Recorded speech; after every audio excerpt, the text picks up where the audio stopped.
നീ സാധാരണക്കാരനല്ല. ശ്രദ്ധിക്കൂ, ഇന്ന് ഇവിടെ നിൽക്കുന്ന ഓരോരുത്തരോടും ഞാനൊരു ചോദ്യം ചോദിക്കാം. നിങ്ങൾ നിങ്ങളുടെ ജീവിതം വലിയതാക്കാൻ തയ്യാറാണോ? അല്ലെങ്കിൽ സാധാരണയായി ജീവിച്ചു തീർക്കാനോ? കാരണം ലോകം രണ്ടു തരം ആളുകളാൽ നിറഞ്ഞതാണ്. ഒന്ന്, ജീവിതം വെറും ജീവിച്ചു തീർക്കുന്നവർ. രണ്ട്, ജീവിതം ചരിത്രമാക്കുന്നവർ. നിനക്ക് തോന്നിയിട്ടുണ്ടാവും, എനിക്ക് പറ്റുമോ, ഞാൻ ഇത്ര ചെറുതല്ലേ, എന്നെ ആരും ശ്രദ്ധിക്കില്ലല്ലോ. പക്ഷേ ഞാൻ പറയാം, ലോകം ശ്രദ്ധിക്കുന്നവരല്ല ലോകം മാറ്റുന്നത്, ലോകം അവഗണിച്ചവരാണ്. തോൽവികളുടെ വില. നീ ഇതുവരെ എത്ര തവണ തോറ്റു? പരീക്ഷയിൽ, ജീവിതത്തിൽ, സ്വപ്നങ്ങളിൽ. പക്ഷേ ഓർമ്മിക്കൂ, തോൽവി നിന്നെ തകർക്കാനല്ല, നിന്നെ പണിയാനാണ്. ഇരുമ്പു തീയിൽ വെച്ചാലേ വാളാകൂ. നീ ഇന്ന് കഷ്ടപ്പെടുന്നുണ്ടെങ്കിൽ അത് നീ ഒരു ആയുധമായി മാറുന്നുവെന്ന ലക്ഷണമാണ്. നിനക്കുള്ളിലെ ശക്തി. നീ ശബ്ദമില്ലാത്തവനായിരിക്കാം, നീ ശ്രദ്ധിക്കപ്പെടാത്തവനായിരിക്കാം, നീ എല്ലാവരെയും പോലെ അല്ലായിരിക്കാം. പക്ഷേ കേൾക്കൂ, കടുവ ശബ്ദമുണ്ടാക്കില്ല, കാടാണ് കടുവയെ ഭയപ്പെടുത്തുന്നത്. നീ ഇന്ന് മറ്റുള്ളവരുടെ പിന്നിലായിരിക്കാം, പക്ഷേ മുന്നിലെത്താൻ ഏറ്റവും ദൂരം നീ തന്നെ ഓടേണ്ടി വരും. മറ്റുള്ളവർ എന്തു പറഞ്ഞാലും ലോകം നിന്നെ പരീക്ഷിക്കും, നിന്നെ പരിഹസിക്കും, നിന്നെ ചെറുതാക്കും. നിനക്ക് പറ്റില്ല, നീ സാധാരണക്കാരനാണ്, ഇതൊക്കെ നിന്റെ കഴിവിന് മീതെയാണ്. പക്ഷേ ഓർമ്മിക്കൂ, നിന്റെ കഴിവിനെക്കുറിച്ച് അറിയുന്ന ഒരേ ആൾ നീ തന്നെയാണ്. ചരിത്രത്തിലെ എല്ലാ മഹാന്മാരെയും ആദ്യമായി എല്ലാവരും ചിരിച്ചു കളഞ്ഞിരുന്നു, പിന്നീട് അവരുടെ പേര് ചരിത്രമായി. കഷ്ടപ്പാടിൻ്റെ സത്യം. നീ ഇപ്പോൾ രാത്രി വൈകി പഠിക്കുന്നുണ്ടോ? ഒറ്റയ്ക്ക് കരയുന്നുണ്ടോ? മനം തളരുന്നുണ്ടോ? അത് നല്ല ലക്ഷണമാണ്. കാരണം സാധാരണ ജീവിതം ആഗ്രഹിക്കുന്നവർ അങ്ങനെയൊന്നും അനുഭവിക്കില്ല. വലിയ സ്വപ്നങ്ങൾക്ക് വലിയ വേദനയുടെ വില കൊടുക്കണം. നാളെ നിന്നെ കാത്തിരിക്കുന്നു. ഇന്ന് നീ അറിയപ്പെടാത്തവനായിരിക്കാം, പക്ഷേ നാളെ നിന്റെ പേര് ആയിരങ്ങൾ അറിയും. ഇന്ന് നീ സംശയിക്കപ്പെടുന്നവനായിരിക്കാം, പക്ഷേ നാളെ നീ തെളിവായിരിക്കും. ഇന്ന് നീ ഒറ്റക്കായിരിക്കാം, പക്ഷേ നാളെ നിനക്ക് ഒരു ജനക്കൂട്ടം പിന്തുടരും. അവസാന സന്ദേശം ഞാൻ ഇതോടെ അവസാനിപ്പിക്കുന്നു, ഒരു വാചകത്തോടെ. നീ ഇപ്പോൾ കഷ്ടപ്പെടുന്നില്ലെങ്കിൽ നീ ഭാവിയിൽ കരയേണ്ടി വരും.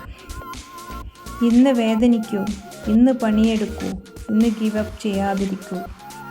കാരണം ഒരു ദിവസം നീ കണ്ണാടിയിൽ നോക്കി പറയും, അന്ന് ഞാൻ കൈവിട്ടില്ല. അതുകൊണ്ടാണ് ഇന്ന് ഞാൻ ഇവിടെ എത്തിയിരിക്കുന്നത്. നീ ചെറുതല്ല. ശ്രദ്ധിക്കൂ, ഇന്ന് ഇവിടെ ഇരിക്കുന്ന ഓരോരുത്തരും സ്വന്തം ജീവിതത്തിൽ ഒരിക്കലെങ്കിലും ഈ ചോദ്യം ചോദിച്ചിട്ടുണ്ടാവും. എനിക്ക് പറ്റുമോ? ഞാൻ ഇതിന് മതിയാകുമോ? എൻ്റെ ജീവിതം ഇത്രയേ ഉള്ളൂ. പക്ഷേ ഞാൻ പറയാം, നിൻ്റെ ജീവിതം ഇപ്പോൾ കാണുന്ന അത്രയല്ല. നീ ഇപ്പോൾ നിൽക്കുന്നത് നിൻ്റെ കഥയുടെ ആരംഭത്തിലാണ്, അവസാനത്തിലല്ല. ലോകം നിന്നോട് എന്ത് പറഞ്ഞാലും നിനക്കുള്ളിലെ ഒരു ശബ്ദം എപ്പോഴും പറയും, നീ കൂടുതലാകാൻ പറ്റുന്നവനാണ്. സാധാരണതയുടെ ശത്രു. ലോകം നിന്നോട് ഒന്നാണ് പറയുന്നത്, സാധാരണയായി ജീവിച്ചാൽ മതി. ഒരു ജോലി, ഒരു ശമ്പളം, ഒരു വീട്, ഒരു ജീവിതം, അവസാനം മരണം. പക്ഷേ ചിലരുണ്ടാകും, അവർ പറയില്ല എനിക്ക് മതിയാകുന്നു എന്ന് അവർ ചോദിക്കും, എനിക്ക് എത്ര വലിയവനാകാം. ചരിത്രം ആ രണ്ടാമത്തെ വിഭാഗത്തെയാണ് ഓർമ്മിപ്പിക്കുന്നത്. നീ പിന്നിലായിരിക്കാം, പക്ഷേ പുറത്തല്ല. നീ ഇപ്പോൾ മറ്റുള്ളവരെക്കാൾ പിന്നിലായിരിക്കാം, നീ സ്ലോ ലേണറായിരിക്കാം, നീ സ്ട്രഗിൾ ചെയ്യുന്നവരായിരിക്കാം. പക്ഷേ ഓർമ്മിക്കൂ, എല്ലാവരും ഒരേ സമയത്ത് പോകുന്നില്ല. മുള 10 വർഷം ഭൂമിക്കടിയിൽ ഒന്നും കാണിക്കാതെ നിൽക്കും, പിന്നീട് അത് അല്പ ദിവസങ്ങൾക്കുള്ളിൽ ആകാശത്തേക്ക് ഉയരും. നീ മുള പോലെയാണെങ്കിൽ ഇപ്പോൾ കാണാത്തത് നിന്റെ അവസാനമല്ല, നിന്റെ തയ്യാറെടുപ്പാണ്. വേദനയാണ് ശക്തി. നീ വിഷമിക്കുന്നുണ്ടോ? നീ തളരുന്നുണ്ടോ? നീ കരയുന്നുണ്ടോ? അതൊരടയാളമാണ്. നീ വളരുകയാണ്. ഇരുമ്പ് തീയിലിട്ടാൽ നീ കത്തിക്കും, വേദനിപ്പിക്കും, പക്ഷേ അതിനുശേഷം അത് വാളാകും. നീ ഇന്ന് തീയിൽ നിൽക്കുകയാണ്, നാളെ നീ ആയുധമാണ്. ആരും നിന്നെ മനസ്സിലാക്കില്ല. നിന്റെ സ്വപ്നങ്ങൾ ആരും മനസ്സിലാക്കില്ല, നിന്റെ ലക്ഷ്യങ്ങൾ ആരും വിശ്വസിക്കില്ല. അത് മോഹമാണ്. കാരണം അവർ നിന്റെ ഭാവി കണ്ടിട്ടില്ല, നീ മാത്രമാണ് കണ്ടിട്ടുള്ളത്. ചരിത്രത്തിലെ എല്ലാ മഹാന്മാരെയും ആദ്യം ഐക്യം എന്ന് വിളിച്ചിട്ടുണ്ട്, പിന്നീട് ലെജൻഡ് എന്ന്. നീ ഒറ്റയ്ക്കാണ്, അതുകൊണ്ടാണ് നീ ഇപ്പോൾ ഒറ്റയ്ക്ക് നടക്കുകയാണ്. ആരും കൂടെ വരുന്നില്ല, ആരും പിന്തുണയ്ക്കുന്നില്ല. പക്ഷേ കഴിവൻ ഒറ്റയ്ക്ക് നീ കൂട്ടത്തിനുള്ളിൽ ഉള്ളതല്ല, നീ ഉയരത്തുന്നു.